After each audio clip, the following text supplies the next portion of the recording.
மாணவ, மாணவிகளுக்கு கல்வி வளர்ச்சிக்கு தடைகள் எவை? தடைகளை உடைத்தெறிந்து கல்வியில் முன்னேற்றம் பெற ஆலோசனைகள் வழங்க இருக்கிறார் திரு. எழில் ராஜா ஐயா அவர்கள். அவர்களை குருவருள் குருகுல கல்வி சார்பாக வருக என வரவேற்கிறோம். இன்றைக்கு சண்டே, இந்த ஞாயிற்றுக்கிழமை அன்று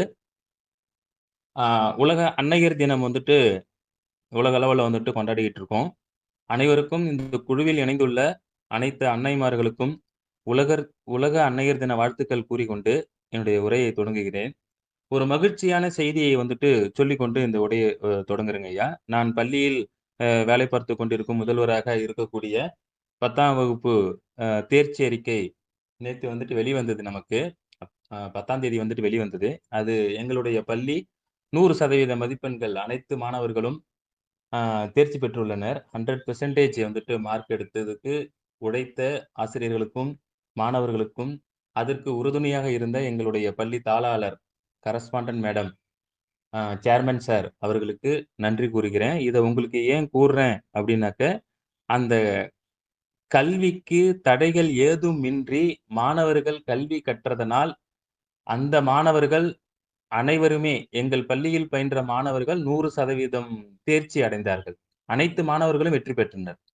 அந்த தடைகளை உடைத்தெறிந்ததற்கு உறுதுணையாக இருந்த கரஸ்பாண்டன்ட் மேடம், சேர்மன் சார், ஆசிரியர்கள், பெற்றோர்கள் அனைவருக்கும் நன்றி கூறி என்னுடைய உரையை தொடங்குகின்றேன்.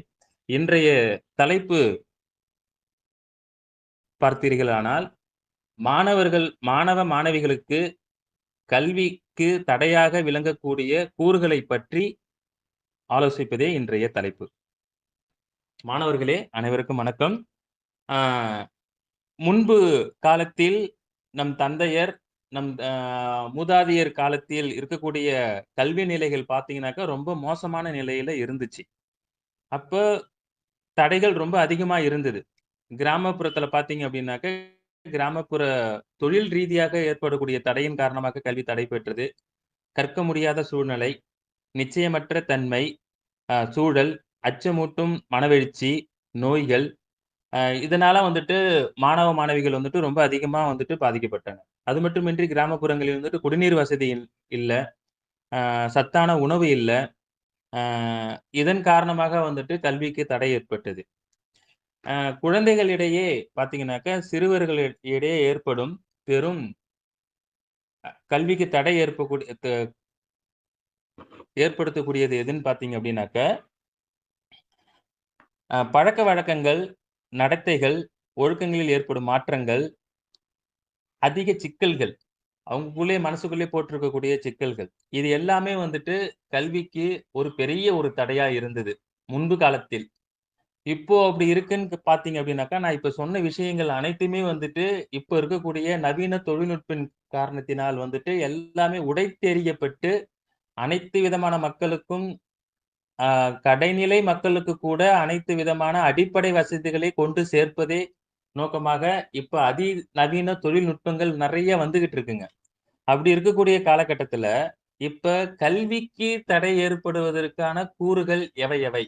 அப்படின்றத பத்தி இப்ப நம்ம பார்க்க போறோம். இப்போ நான் சொன்னது எல்லாமே வந்துட்டு முன்பு காலத்தில் ஏற்பட்ட தடைகள். அதெல்லாம் உடைச்சு எறிஞ்சாச்சு. நாம அனைவருக்குமே வந்துட்டு கல்வி கற்கணும், வேலைவாய்ப்பு சரியா கிடைக்கணும், குடிநீரு, உணவு, சத்தான உணவு எல்லாருக்குமே வந்துட்டு சரிவர கிடைக்குதுங்கம்மா. மாணவ, மாணவிகளே எல்லாருக்குமே வந்துட்டு சரியா கிடைக்குது. அதையும் மீறி இப்போ நாம வந்துட்டு கல்விக்கு தடையா இருக்கக்கூடிய விஷயங்கள் எது எது? சரி, கல்வியாளர்கள் நமக்கு கல்விய பத்தி என்ன சொல்றாங்க அப்படின்னு பார்த்தீங்கன்னாக்கா, ரூசோ என்ன சொல்றாருன்னா, இயற்கைக்கு ஏற்ப விருத்தியடைய செயல்படுவதுதான் கல்வி. இயற்கை அந்த இயற்கை நம்ம சுற்றி இருக்கக்கூடிய சுற்றுச்சூழலை பற்றி நம்மளுடைய விருத்தி அடையுது. அந்த இயற்கைக்கு ஏற்றாவால் நாம வந்துட்டு நம்முடைய விரிவடைய செய்வதுதான் ஆ செயல்படுவதற்கான செயல்பாடுகள் தான் கல்வின்னு வந்துட்டு ரூசோ சொல்லியிருக்காரு. விவேகானந்தர் என்ன சொல்லியிருக்காருன்னா, மனிதனிடம் ஏற்கனவே பொதிந்திருக்கும் முழுமை பெற்ற நினைவினை மலரச் செய்வது கல்வியாகும். விவேகானந்தர் ஐயா என்ன சொல்லியிருக்காருன்னா, மனிதர்களிடையே ஏற்கனவே பொதிக்கப்பட்ட முழுமை பெற்ற நினைவினை மலரச் செய்வது. அந்த நினைவுகள் நாம கல்வி கற்கும் பொழுது, நாம எந்த அளவுக்கு வந்துட்டு ஆசிரியர்கள் சொல்லும் பொழுதும், ஆசிரியர்கள் பாடம் நடத்தும் பொழுதும் எந்த அளவுக்கு நம்மளுடைய நினைவாற்றலை பயன்படுத்தி அந்த நினைவில் பதிய வைத்துக் கொள்கிறோமோ, அதனை நமக்கு தேவைப்படும் இடத்தில் வெளிக்கொணர்வதுதான் கல்வி. அதுதான் முழுமையான கல்வி அப்படின்னு விவேகானந்தர் சொல்லியிருக்காருங்க. சாக்ரடீஸ் என்ன சொல்லியிருக்காருங்கனாக்க, உறுதியான உடலில் உறுதியான மனதை தோற்றுவிப்பதே கல்வி என்றார். உறுதியான உடலில் உறுதியான மனதை தோற்றுவிப்பது கல்வி. அப்போ பிசிக்கல் ரீதியாவும், ஆ மென்டல் ரீதியாவும், அதாவது மன ரீதியாவும் நாம கல்விய வந்துட்டு அந்த 2த்துக்குமே வந்துட்டு தோற்றுவிப்பது தான் கல்வி. அப்போ உடல் ரீதியா கரெக்ட்டா இருக்கணும். மன ரீதியா வந்துட்டு நல்லா இருந்தா தான் கல்விய வந்துட்டு தோற்றுவிக்க முடியும். அப்படின்னு சொல்லியிருக்காங்க. மகாத்மா காந்தி அவங்க என்ன சொல்லியிருக்காங்கன்னா, ஆ குழந்தைகள் அடங்கியுள்ள அனைத்து குழந்தைகள் இடையே அடங்கியுள்ள அனைத்து ஆற்றலையும் வெளிக்கொணர்வதே கல்வி. ஆற்றலை வெளிக்கொணர்வது. நம்மகிட்ட என்னென்ன ஆற்றல் இருக்கு? குழந்தைகளா இருந்தாலும், பெரியவர்களா இருந்தாலும், மாணவ, மாணவிகளாக இருந்தாலும், நமக்குள்ளே இருக்கக்கூடிய ஆற்றலை வெளிப்படுத்துவது விதமா தான் கல்வி. இதுபோல கல்வியாளர்களின் கூற்றுப்படி, அதாவது செயல்பாடுகள் நினைவில் உள்ளதை மலரச் செய்தல், உறுதியான மனதையும், உறுதியான உடலிலும் உருவாக்குவது கல்வி. ஆற்றலை வெளிக்கொணர்வது. இது போன்ற செயல்களை வெளிப்படுத்துவதற்கு இந்த கல்வி உதவியா இருக்கு. இதுபோல மனிதர்களை, மாணவ, மாணவிகளை இந்த நினைவாற்றல்களையும், செயல்பாடுகளையும், ஆற்றல்களையும் வெளிக்கொணர்வதற்கு தடையாக இருக்கக்கூடிய அந்த கல்வி, தடையாக இருக்கக்கூடிய இந்த கல்வியினால் நாம் இதெல்லாம் பெறுறோம். அந்த கல்வி பெறுவதற்கு நாம் தடையாக கூறுகள் எது இருக்கு அப்படின்றத இப்ப பார்க்க போறோம். புரியுதுங்களாம்மா? மாணவ, மாணவிகளே, இது போன்ற நம்மளுடைய ஆற்றல்கள், சிந்தனைகள், செயல்பாடுகள் அனைத்தையும் வெளிக்கொணர்வதற்கு எது ஏதுவாக உதவி செய்யுதுன்னாக்க, கல்வி உங்களுக்கு உதவி செய்யுது. அந்த கல்வியை நாம் பெறுவதற்கு, அந்த கல்வியை நாம் அடைவதற்கு தடைகளாக விளங்கக்கூடியது. தடைகளாக விளங்கக்கூடிய, தடைகளாக இருக்கக்கூடிய தடைகளையான கூறுகளை நாம் இன்று பார்க்க போறோம். அதாவது அந்த கல்வி பெறுவதற்கு தடை. எது எது? கல்வி வளர்ச்சிக்கு தடைகளாக விளங்கக்கூடிய கூறுகள். இன்றைய காலகட்டத்தில், இன்றைய சூழ்நிலையில் மிகவும் முக்கியமான பெருவங்கு வகிக்கக்கூடியது செல்போன். இன்னொன்னு டிவி. விளையாட்டு, நண்பர்கள், மாணவர்களுடைய அலட்சியத்தன்மை, அசால்ட்டு தைரியம். மாணவர்களுடைய அசால்ட்டு தைரியம், உறவினர்கள், அ ஊ அ ஊர்களில் திருவிழாக்கள். இவை அனைத்துமே கல்வி கற்பதற்கு தடைகளாக விளங்கக்கூடிய கூறுகளாகும். இந்த தடைகளை நாம் உடைத்து எறிந்தேமேயானால், இவை அனைத்தையும் நான் தள்ளி வைப்போமேயானால், நாம் கல்வியில் தேர்ச்சி பெறலாம். இதுதான் நமக்கு முதல் எதிரி. இவர்கள் தான். கல்வி கற்பதற்கு தடைகளாக இருக்கக்கூடிய கூறுகள் இவைகள் தான். இப்ப இப்ப மீண்டும் நான் ஒரு முறை சொல்லுகிறேன் மாணவ, மாணவிகளே. செல்போன், டிவி, மாணவர்களுடைய விளையாட்டு, மாணவர்களின் நண்பர்கள், மாணவர்களுடைய அலட்சியம், அசால்ட்டு தைரியம், உறவினர்கள், திருவிழாக்கள். இவை அனைத்தும் கல்வி கற்பதற்கு தடைகளாக இருக்கக்கூடியது இக்காலகட்டத்தில். நான் ஃபர்ஸ்ட் வகுப்பு ஆரம்பிக்கும்போதே கூறியிருந்தேன். முன்பு காலத்தில் தடைகளாக இருந்த அடிப்படை வசதிகள் மாணவர்களுக்கு தடைகளாக இருந்தது. முன்பு காலத்தில் பார்த்தீங்க அப்படின்னாக்க, ஆ வீட்டுக்கு வந்துட்டு மின் விளக்கு இருக்காது. மின் விசிறி இருக்காது.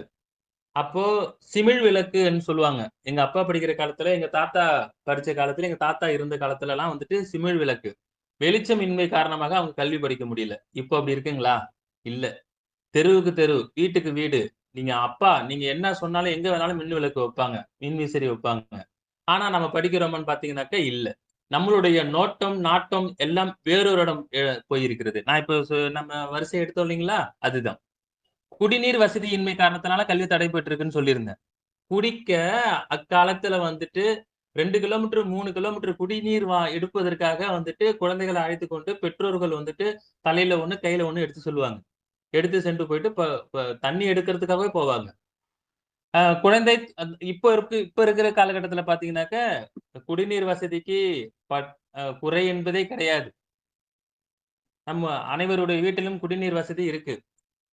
ஆ குழந்தை தொழிலாளர்கள் அப்போ வந்துட்டு நெறைய இருந்தாங்க. இப்போ அதுக்காக தனி சட்டமே கொண்டு வந்துட்டாங்க. இது எதுக்கு கம்பேரிசன் முன்பு காலத்திலும், இப்போ காலத்திலும் ஏன் போடுறோம் அப்டின்னாக்க, முன்பு காலத்தில் இருந்த தடைகளை நீக்கிட்டாங்க. உடைச்சு எரிஞ்சு கல்வி கற்கணும் அதுதான் நோக்கமா அவங்களுக்கு வந்துடுச்சு. ஆனா இப்போ அந்த அடிப்படை வசதிகள் நமக்கு உயிர் வாழ்வதற்கு நம் சமூகத்தில் உயிர் வாழ்வதற்கு ஏதுவான அடிப்படை வசதிகள் அனைத்தும் இருந்தும் கூட, நம்மளால் அந்த இலக்கை போய் நம்மளுடைய நோக்கம் என்ன? கல்வி கற்கணும்.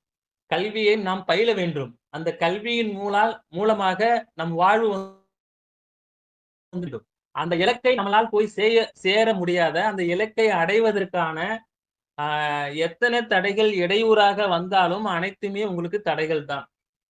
இப்ப மாணவ, மாணவிகளுக்கு இது சொன்னாக்க ரொம்ப வருத்தமா இருக்கும். செல்போன் தான் உன்னுடைய எதிரி. டிவி தான் உன்னுடைய எதிரி. நண்பர்கள் தான் உன்னுடைய எதிரி. நீ கல்வி கற்க தடையாக நீ கல்வி பயிலுவதற்கு தடையாக இருப்பது இவைகள் தான் என்று சொன்னாக்க கோவப்படுவாங்க. ஏன் செல்போன் எப்படி வந்துட்டு தடையா இருக்கு? பார்ப்போம். நம்ம ஒண்ணு ஒண்ணா வந்துட்டு பார்ப்போம். இதுதான். நான் நான் கூற வருவது இதுதான். நம்மளுடைய எய்ம் கல்வி கற்று நம்மளுடைய வாழ்வில் முன்னேற வேண்டும். அந்த கல்வி கற்பதற்கு நாம் ஒரு பாதையில போயிட்டு இருக்கும் பொழுது, இடையிலே வரக்கூடிய தடைகள் அனைத்துமே தடைகள் தான்.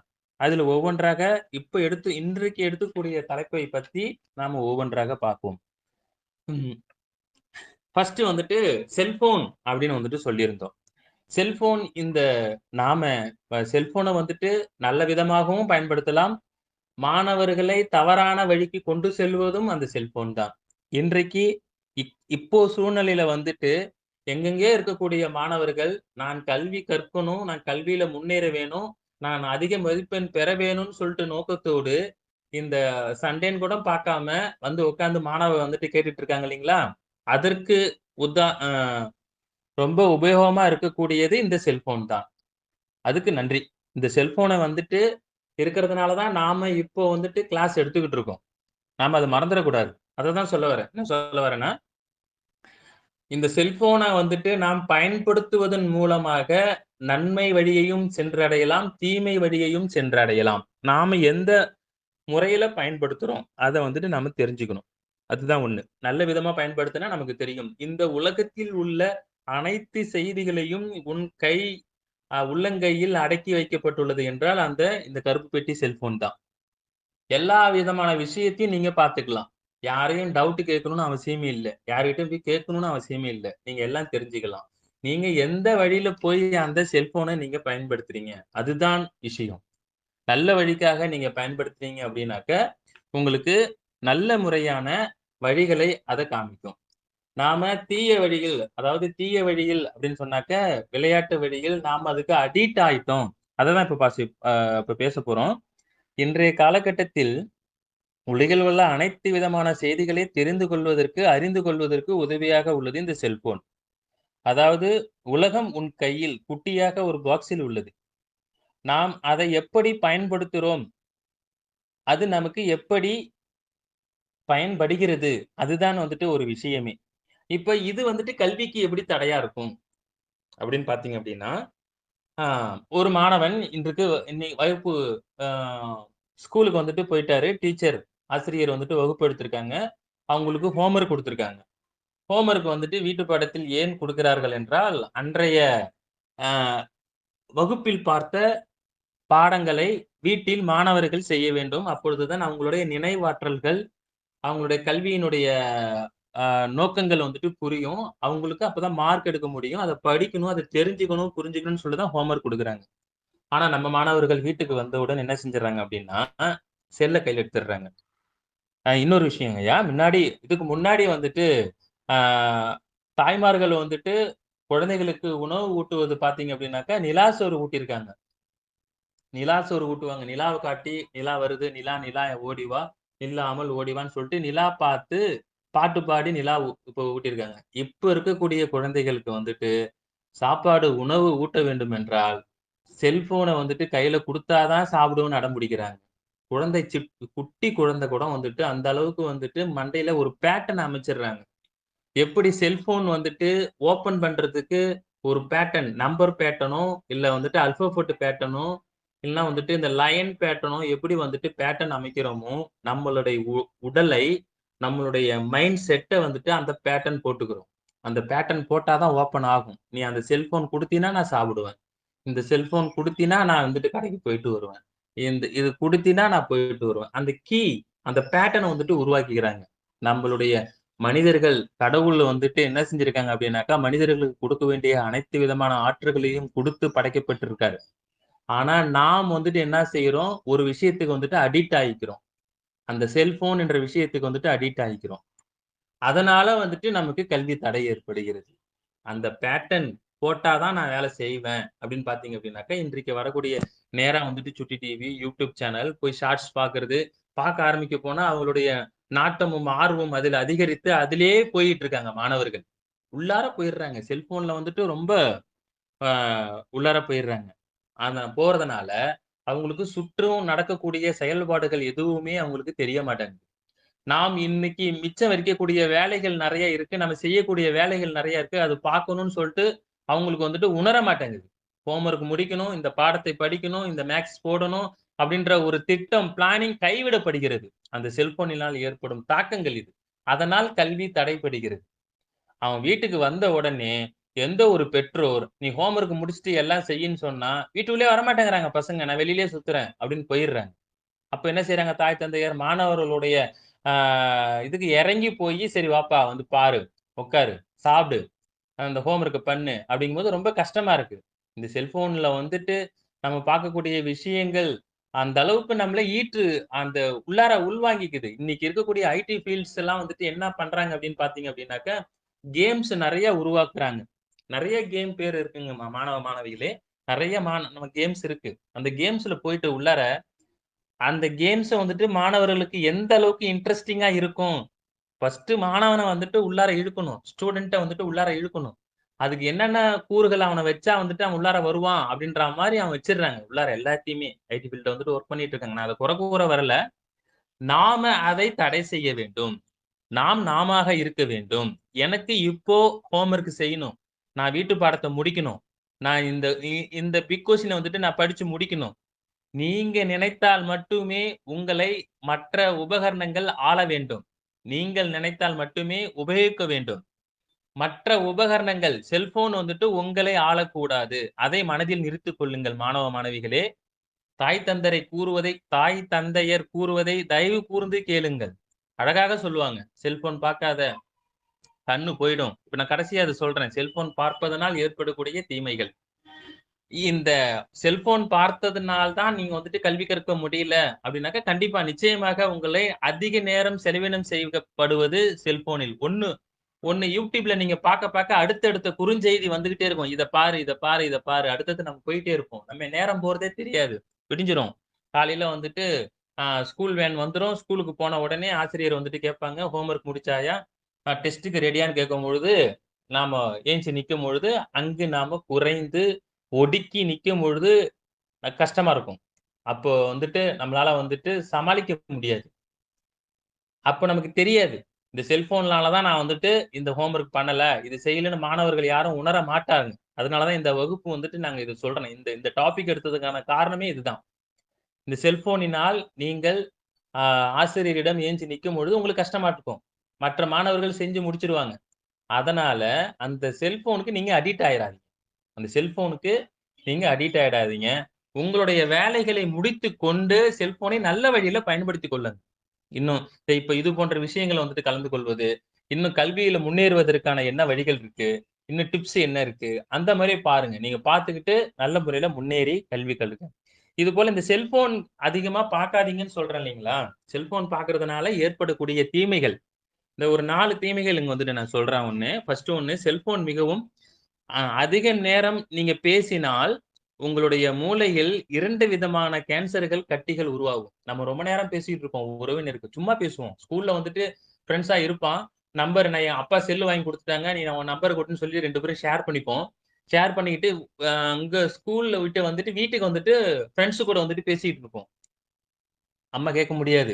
என் ஃப்ரெண்ட் கூட பேசிக்கிட்டு இருக்கேன். அப்படின்னு ரொம்ப நேரமா வந்துட்டு அந்த செல்போனில் உரையாடுவதன் மூலமாக காதில் வைத்துக்கொண்டு உரையாடுவதன் மூலமாக மூளையில் 2 விதமான கேன்சர் கட்டிகள் உருவாவதற்கு வாய்ப்புகள் அதிகம். ஆராய்ச்சி என்று கூறியிருக்காங்க.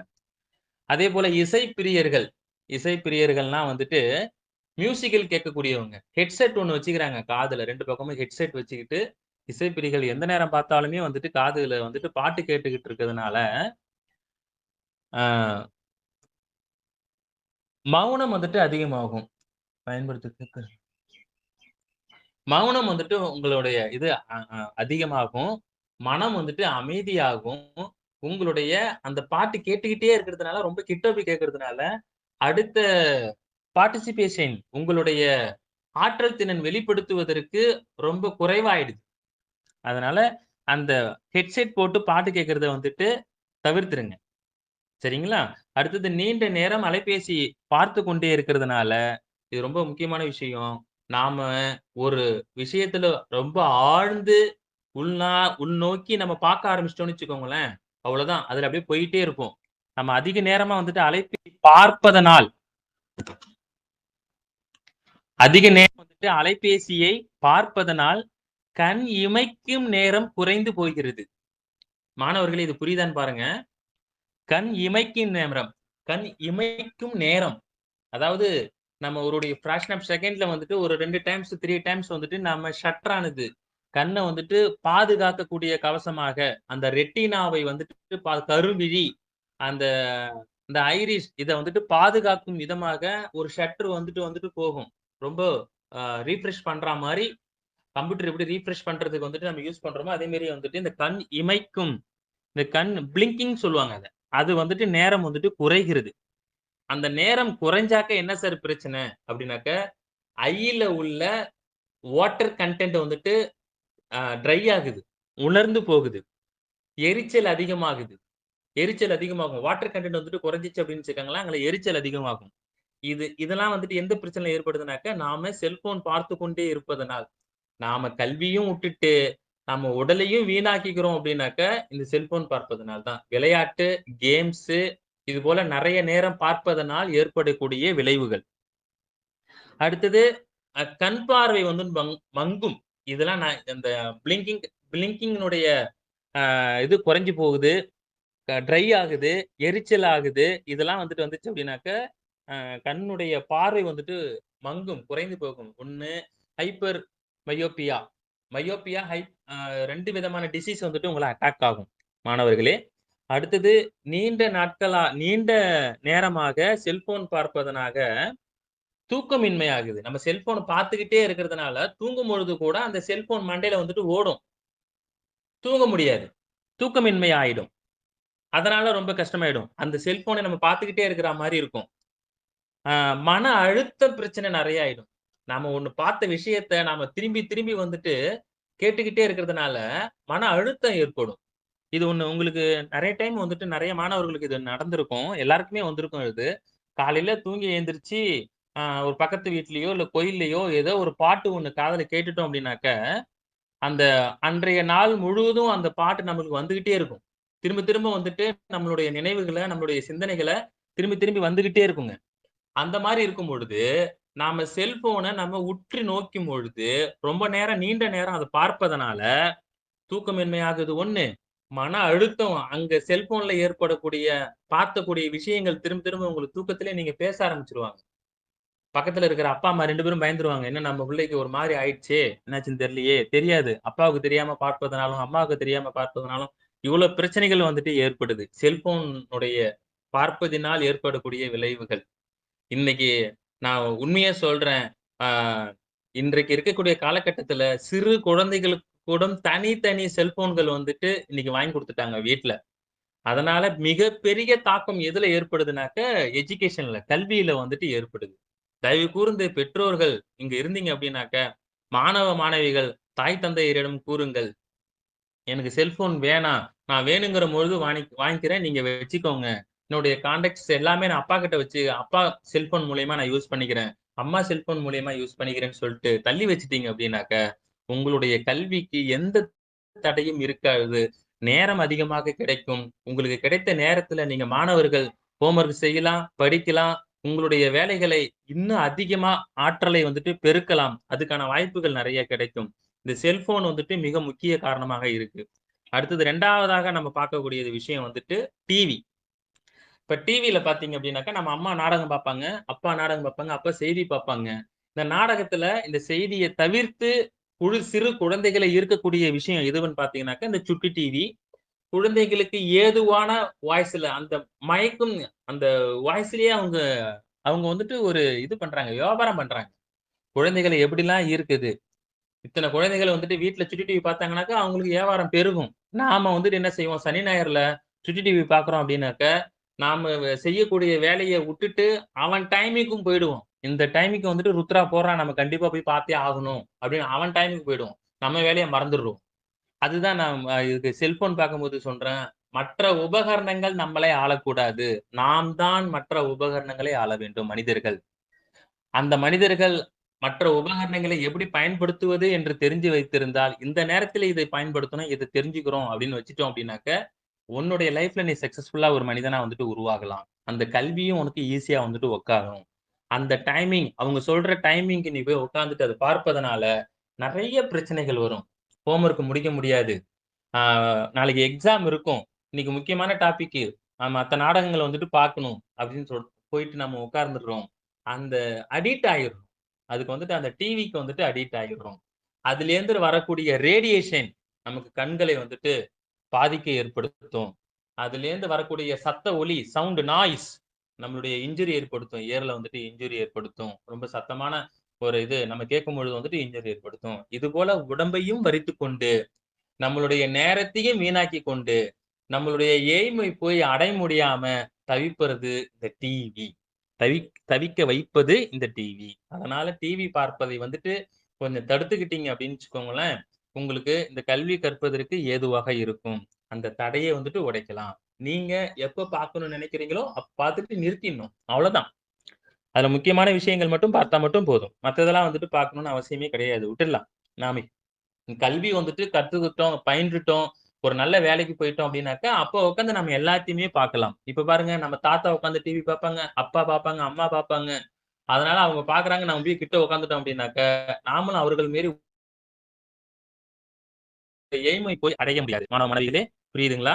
அதுக்கு அடுத்தது பார்த்தீங்க அப்டின்னாக்க விளையாட்டு. இப்ப செல்போன், டிவி அதை தவிர்த்து பார்த்தீங்க அப்டின்னாக்க விளையாட்டு. தெருவில் விளையாடக்கூடிய விளையாட்டிலிருந்து அ கிரவுண்ட் மைதானத்தில் விளையாடக்கூடிய விளையாட்டு வரையுமே வந்துட்டு, நாம் அதில் ரூல்ஸ் அண்ட் ரெகுலேஷன தெரிஞ்சு கொண்டு ரொம்ப முழுகிட்டோம் அப்டின்னாக்க, திரும்பி திரும்பி அதிலேயே தான் விளையாடக்கூடுமே தவிர, நம்ம விளையாட்டு விளையாடுவது எதற்காக? மன அ உடலுக்காகவும், மன உற்சாகத்திற்காகவும் மட்டும் தான் விளையாட்டு விளையாடுகிறோம். அதுபோல விளையாடும் பொழுது, அதை சிறிது நேரம் சிறிது நேரம் எப்போ நாம விளையாடணும்னு முடிவு பண்றோமோ, மாலை நேரத்துல வந்துட்டு விளையாடிட்டு வந்துரணும். அந்த சுறுசுறுப்பு ஆக்கிக்கிட்டோம். எக்ஸர்சைஸ வந்துட்டு எடுத்த மாதிரியும், மனம் சுறுசுறுப்பானத உடனே நம்ம வந்துரணும். மீண்டும் அதிலேயே விளையாடிக் கொண்டே இருந்தோம் அப்படின்னாக்கா, நம்ம மற்ற வேலைகள்லாம் வந்துட்டு வீணாகிவிடும். இப்ப விளையாட்டை வந்துட்டு விளையாட்டு மைதானத்தோட விட்டுட்டு வந்துரணும். கல்வி படிக்க போறோம்.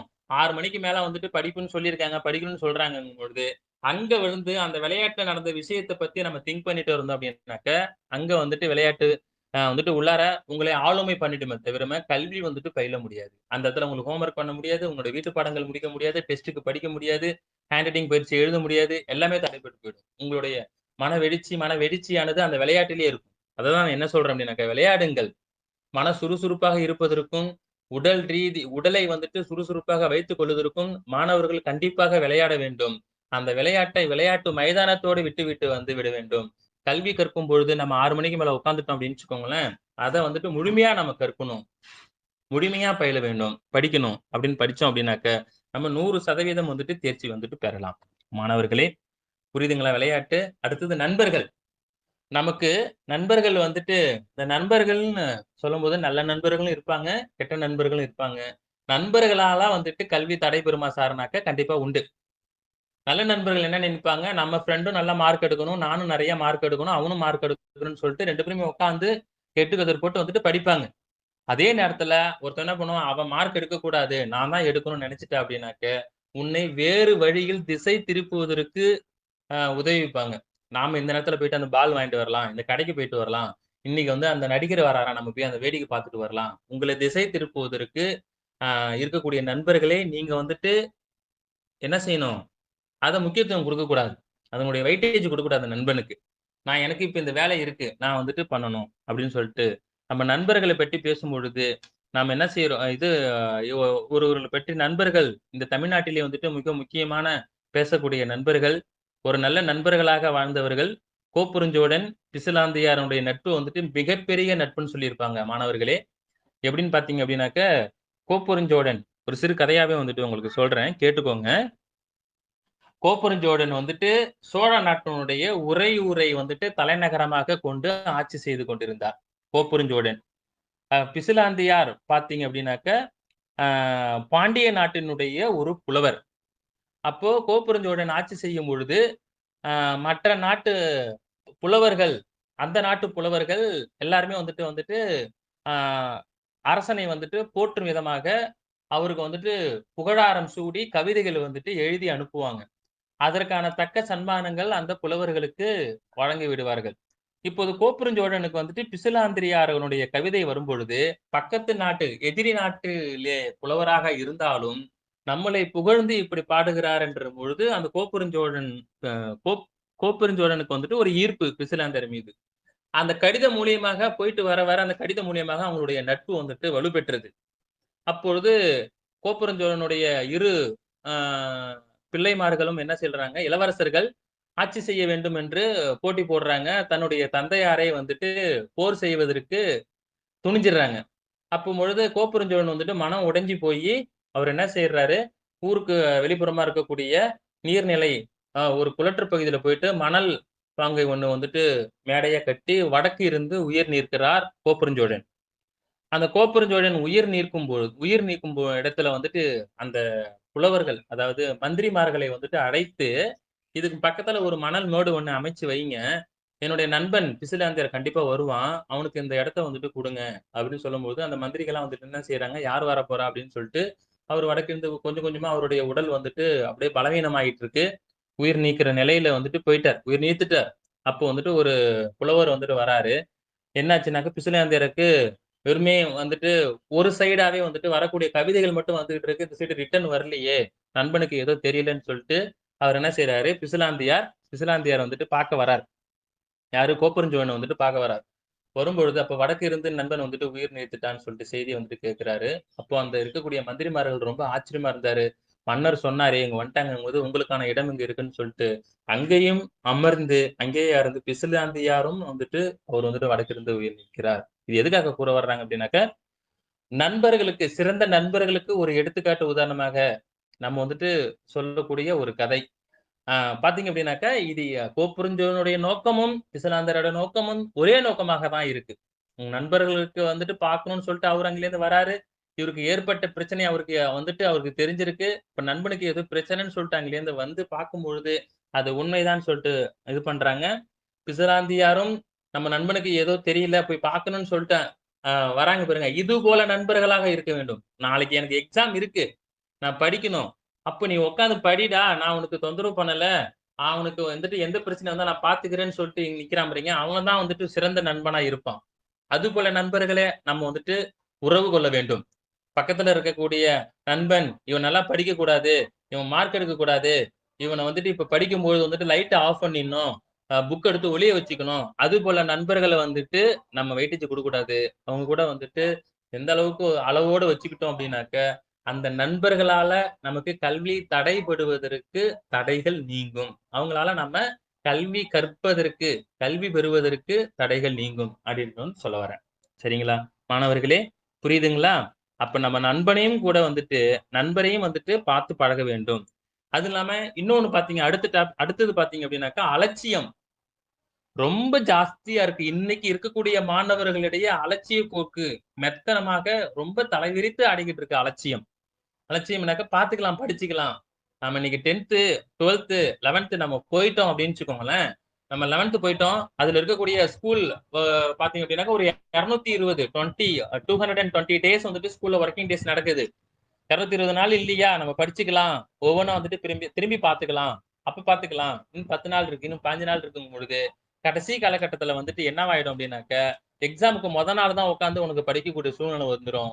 அப்போ உனக்கு புக் எடுத்து பார்த்தீங்க அப்படின்னாக்கா, நெறைய படிக்க வேண்டிய விஷயங்கள் நெறைய இருக்கும். உன்னால அது படிக்க முடியாம அப்ப ரொம்ப கஷ்டப்பட்டுட்டு இருப்ப. அந்த அலட்சிய தன்மைய வந்துட்டு எட்ட தூக்கி போட்டுறணும். அன்றன்றைய பாடத்தை அன்றையே படிச்சுட்டீங்க அப்படின்னாக்கா, உங்களுக்கு ஈஸியா இருக்கும். எக்ஸாம் தேர்வுல வந்துட்டு எழுதுவதற்கு. அதாவது அந்த அலட்சியத்த வந்துட்டு நாம வந்துட்டு எடுத்துக்க கூடாது. ஒரு ஆசிரியர் கூறுறாங்க, இன்னைக்கு இது முக்கியமான இம்பார்ட்டன்ட் கொஸ்டின் இது. இத படிச்சிருங்க அப்படின்னு சொல்லிட்டு நம்ம அன்னைக்கே வந்துட்டு அத படிச்சுட்டோம் அப்படின்னாக்க, தேர்வுக்கு வந்தாக்க ஈஸியா வந்துட்டு எழுதலாம் மாணவ, மாணவிகளே. அந்த அலட்சியத்த வந்துட்டு விட்டுருங்க. நாம இன்னும் இத்தன நாள் இருக்கு. இன்னும் 10 நாள் இருக்கு, 15 நாள் இருக்குன்ற ஒரு எண்ணத்துக்கே வந்துட்டு போகாதீங்க மாணவ, மாணவிகளே. அந்த அலட்சியத்த தூக்கி எறிஞ்சிருங்க. தூக்கி எறிஞ்சிட்டீங்க அப்படின்னாக்க, அந்த கல்வி கற்பதற்கு தடை விலகும். அந்த அலட்சியத்தை இன்றே முடிக்கணுன்ற ஒரு நோக்கத்தோடு நீங்க வரணும். இன்றையே முடிக்க வேண்டும் என்ற நோக்கத்தோடு நம்ம வரணும். அதனால வந்துட்டு அந்த அலட்சியத்தை வந்துட்டு கைவிட்டுடுங்க. அதனால அந்த அலட்சியம் வந்துட்டு எடுத்துக்காதீங்க. நாம பின்னாடி பார்த்துக்கலாம்னு சொல்லிட்டு வந்துட்டு விட்டுடாதீங்க. அடுத்தது அசால்ட் தைரியம்.